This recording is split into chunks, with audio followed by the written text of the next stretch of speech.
नमस्कार। जितने भी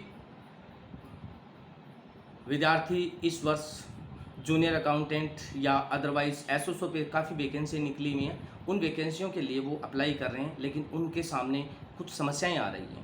तो आज मैं इस वीडियो में आपको उन समस्याओं के लिए अवगत कराऊंगा। इस समस्या से आपको बाहर निकालूंगा कि आपको क्या समस्या आ रही है फॉर्म भरने में। काफ़ी ऐसे विद्यार्थी हैं, मेरे पास काफ़ी कॉल आई हैं कि जब हम फॉर्म अप्लाई करते हैं तो आगे फॉर्म नहीं खुलता है, वहाँ पे कुछ मैसेज दिखा रहा है, लेकिन समझ में नहीं आ रहा है कि वहाँ पे हम क्या करें, हमें क्या करना होगा। तो आरपीएससी के द्वारा जितने भी अभी जो फॉर्म निकाले गए हैं, उनमें आपको स्टार्टिंग से लेके एंड तक क्या करना है, इस वीडियो को कंप्लीट देखना है, सुनना है, समझना बहुत ज़रूरी है। जब तक आप नहीं समझेंगे आपको सारी बातें समझ में नहीं आएंगी, इसलिए आप फॉर्म भरने से वंचित भी रह सकते हैं।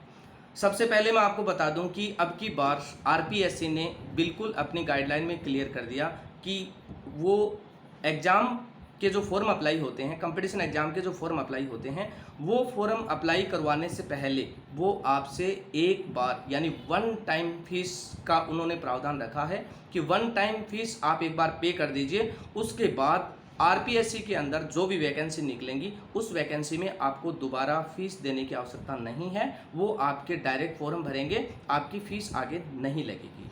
अभी ये ओटीआर क्या है, ओटीआर की प्रॉब्लम जो है वो काफ़ी विद्यार्थियों को समझ में नहीं आ रही कि ओटीआर की फ़ीस कैसे जमा करें, ये समझ में नहीं आ रहा है। काफ़ी ऐसे विद्यार्थी हैं जो ओटीआर की फ़ीस पे करना चाहते हैं, लेकिन उनके सामने में कुछ ऐसे ऑप्शंस आ रहे हैं जिन ऑप्शन को वो नहीं समझ पा रहे हैं कि वहाँ पे हमें क्या सिलेक्ट करना है और उसके बाद हमें इसके आगे स्टेप पे जाना है। तो आपको सबसे पहले मेरी एडवाइजरी इस चीज़ को विशेष करके आपको सीरियसली सुनना है ताकि आपको ये बात समझ में आ जाए। सबसे पहले तो आप इस बात का ख्याल रखेंगे कि आपकी जो एसएसओ आईडी है ना, एसएसओ आईडी बिल्कुल जेन्युइन होनी चाहिए। जेन्युइन एसएसओ आईडी का मतलब क्या होता है वो भी मैं आपको बताता हूँ। एसएसओ आईडी के अंदर एक प्रोफाइल होती है और प्रोफाइल के अंदर कुछ अपने डाटा होते हैं, जो जानकारियाँ होती हैं जो हमें प्रोफाइल के अंदर ऐड करनी होती हैं, जिसमें स्वयं का नाम, पिताजी का नाम, date of birth, email ID, mobile number, Aadhaar card, Jan Aadhaar card, address, ये सारी जानकारी हमें प्रॉपर प्रोफाइल में ऐड करनी है। काफ़ी ऐसे विद्यार्थी हैं जिन्होंने एसएसओ आईडी बना रखी है लेकिन उसमें आधार कार्ड लिंक नहीं कर रखा है। काफ़ी ऐसे विद्यार्थी हैं जिन्होंने जन आधार कार्ड को लिंक नहीं कर रखा है। अगर आपने एसएसओ आईडी के प्रोफाइल में आधार card, Jan Aadhaar card, email ID और मोबाइल नंबर अगर आपने ऐड नहीं कर रखे हैं तो आप ये समझ लीजिए कि वो एसएसओ आईडी जो है वो आपकी बिल्कुल खाली है। उसको यूज करना या नहीं करना आपकी समझ की बात है, लेकिन मेरा सजेशन आपको यही है कि इस एसएसओ आईडी की प्रोफाइल को जब तक आप कंप्लीट अपडेट नहीं करते हैं तब तक आप कभी भी फंस सकते हैं। क्यों फंस सकते हैं कि अगर आपने आधार card, Jan Aadhaar card link कर दिया तो आपकी एसएसओ आईडी एक जेन्युइन एसएसओ आईडी बन जाती है। वैसे भी एसएसओ आईडी राजस्थान में एक व्यक्ति की सिर्फ एक ही एसएसओ आईडी बनती है। काफ़ी ऐसे विद्यार्थी हैं जिन्होंने एक से अधिक एसएसओ आईडी बना रखी हैं, वो बिल्कुल गलत है। ऐसा उनको नहीं करना चाहिए। उनकी इन्फॉर्मेशन गलत जा रही है, उनको आगे जाके बड़ी समस्या आ जाएगी कि वो जब ज्वाइनिंग करने जाएंगे तो उस समय उनकी पता नहीं जन आधार कहाँ लिंक है, आधार कहाँ लिंक है, और बिना लिंक किए हुए एसएसओ आईडी में वो अपने फॉर्म भर के ले जाएंगे। वहाँ पे उनको काफ़ी समस्या का सामना करना पड़ेगा, क्योंकि एक बार एसएसओ आईडी बनने के बाद वो डीएक्टिवेट नहीं होती है। और डीएक्टिवेट वही एसएसओ आईडी होती है जो आपको गवर्नमेंट से जो आईडी मिलती है उसमें आप डाइवर्ट कर सकते हैं, तब आपकी एक आईडी डीएक्टिवेट होती है और एक आईडी जो है वो आपकी परमानेंट होती है। तो सबसे पहले आरपीएससी के जो जितने भी विद्यार्थी हैं जो आरपीएससी में आवेदन अप्लाई करना चाहते हैं, आरपीएससी के अंदर अपनी कैरियर के लिए कोई फॉर्म भरना चाहते हैं, तो वो सबसे पहले अपनी एसएसओ आईडी को जरूर देखेंगे और समझेंगे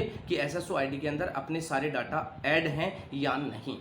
सारे डाटा ऐड करने के बाद आपको एसएसओ आईडी के ओटीआर सेक्शन में जाना है।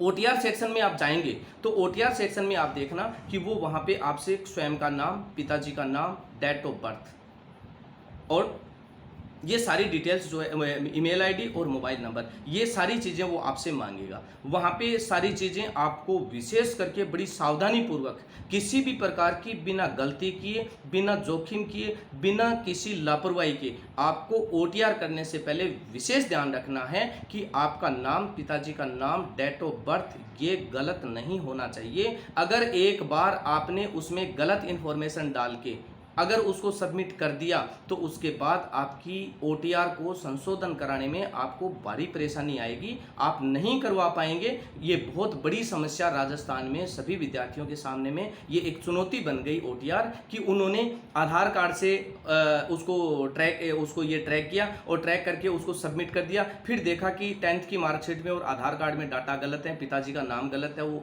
डेट ऑफ बर्थ गलत है। क्योंकि काफ़ी ऐसे विद्यार्थी हैं जिनके आधार कार्ड में भी डाटा सही नहीं है, पिताजी का नाम सही नहीं है, कहीं डेट ऑफ बर्थ सही नहीं है, कहीं खुद का नाम सही नहीं है। दूसरी चीज़, कई विद्यार्थी जो हैं वो जन आधार कार्ड से अपनी प्रोफाइल को अपडेट कर रहे हैं, OTR कर रहे हैं, तो जन आधार कार्ड में तो 70% विद्यार्थी जो हैं उनकी ऐसी समस्याएं हैं, जिन विद्यार्थियों की जो ये डाटा हैं वो सही नहीं है, वो वहाँ से OTR कर बैठते हैं और उनके बाद उनकी OTR गलत हो जाती है। तो विशेष करके OTR का आपको ध्यान रखना है कि OTR करने से पूर्व आपके पास आधार कार्ड, जन आधार कार्ड और 10th की मार्कशीट, विशेष करके तो आपके पास 10th की मार्कशीट होनी चाहिए जब आप OTR कर रहे हैं। तो आप अपने सारे डाटा जो हैं वो OTR करते समय 10वीं की मार्कशीट से मैच कीजिए कि आपका नाम 10th की मार्कशीट में है वैसा ही आपकी OTR में आ रहा है, सही है या नहीं है। उसके बाद आपका पिताजी का नाम 10th की मार्कशीट में और डेट ऑफ बर्थ, ये तीनों चीज़ 10th की मार्कशीट से कैलकुलेट करके आप OTR को रजिस्टर्ड कीजिए, ताकि आपको आने वाले समय में 10th की मार्कशीट के आधार पे आपके डाटा सही रहेंगे, क्योंकि उसमें आप बदलाव नहीं कर पाते हैं। इसलिए आपको 10th की मार्कशीट को प्रायोरिटी देनी है और उसी के आधार पर आपको OTR करना है। OTR करने के बाद उसके सामने में नेक्स्ट ऑप्शन खुल गया है पेमेंट का। अब ये OTR का पेमेंट क्या है, काफ़ी ऐसे विद्यार्थी हैं जिनको ये समझ में नहीं आता है कि OTR का पेमेंट क्या है, तो ये भी मैं आपको बता देता हूँ। OTR का पेमेंट ये है कि RPSC आपसे एक बार पेमेंट लेगी और उसके बाद आपके जो फॉर्म है वो निःशुल्क भरे जाएंगे, आपको उसके बाद दोबारा पेमेंट का ऑप्शन नहीं आएगा, आपका डायरेक्ट फॉर्म सबमिट हो जाएगा और प्रिंट आउट निकल जाएगा। अब OTR का पेमेंट करते समय आपको कौन सी सावधानियां बरतनी हैं, ये इस चीज़ का भी विशेष करके ध्यान रख लें। OTR का पेमेंट जब आप करेंगे तो जैसे ही आप पेमेंट ऑप्शन पे जाएंगे, वहाँ पे आपके सामने एक ऑप्शन खुलेगा कि वो कैटेगरी पूछेगा कि आप रिजर्वेशन में हैं या अनरिजर्व हैं, आप जनरल कैटेगरी में हैं या फिर आप कोई अदर कैटेगरी में हैं, जैसे OBC, SC, ST और EWS। अगर आप OBC, SC, ST और EWS कैटेगरी में आते हैं तो आप रिजर्वेशन में आ रहे हैं, यानी आप रिजर्व हैं, आपको किसी न किसी कैटेगरी का बेनिफिट मिल रहा है। वो कौन सी कैटेगरी का बेनिफिट मिल रहा है? जो SC कैटेगरी से हैं उनको SC कैटेगरी का बेनिफिट मिल रहा है, जो EWS में है उनको EWS का बेनिफिट मिल रहा है, जो OBC में है उनको OBC का बेनिफिट मिल रहा है, जो ST में है उनको ST का बेनिफिट मिल रहा है।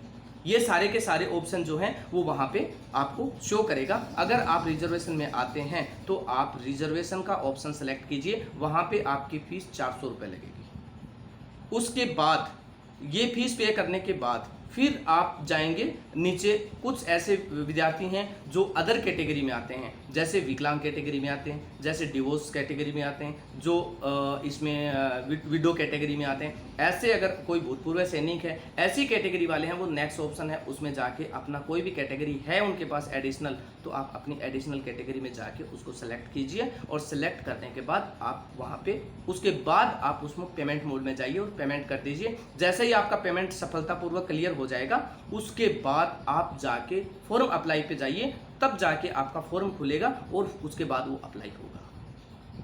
समझ गए आप सारी बातें? अगर नहीं समझ में आई है तो इस वीडियो को बार बार सुनिए, आपको बिल्कुल समझ में आ जाएगी। बड़ी आसानी से और बड़ी क्लैरिटी के साथ मैंने आपको सारी बातें समझा दी हैं। उसके बाद ही आप जूनियर अकाउंटेंट का या RPSC के थ्रू कोई भी वैकेंसी निकल रही है उसका आवेदन आप लगा पाएंगे, वरना आप किसी भी आवेदन को लगाने में सक्षम नहीं होंगे, आप नहीं लगा पाएंगे। मेरा वीडियो अगर अच्छा लगा है तो कम से कम अपने 10 दोस्तों के साथ इस वीडियो को शेयर करना और लाइक कमेंट करके मुझे ज़रूर बताना कि मैंने आपको जो जानकारी दी है वो आपको कैसी लगी। मैसेज करने में और लाइक और कमेंट करने में कंजूसी मत कीजिए, उससे मेरा मनोबल बढ़ता है और जब मेरा मनोबल बढ़ता है तो मैं आप लोगों के लिए आगे भविष्य में अच्छी अच्छी जानकारियाँ जो है वो कलेक्ट करके मैं आप लोगों तक प्रोवाइड करवाऊँगा। वीडियो शेयर करेंगे, लाइक और कमेंट करेंगे और चैनल को सब्सक्राइब करना बिल्कुल नहीं भूलेंगे। Okay guys, thank you.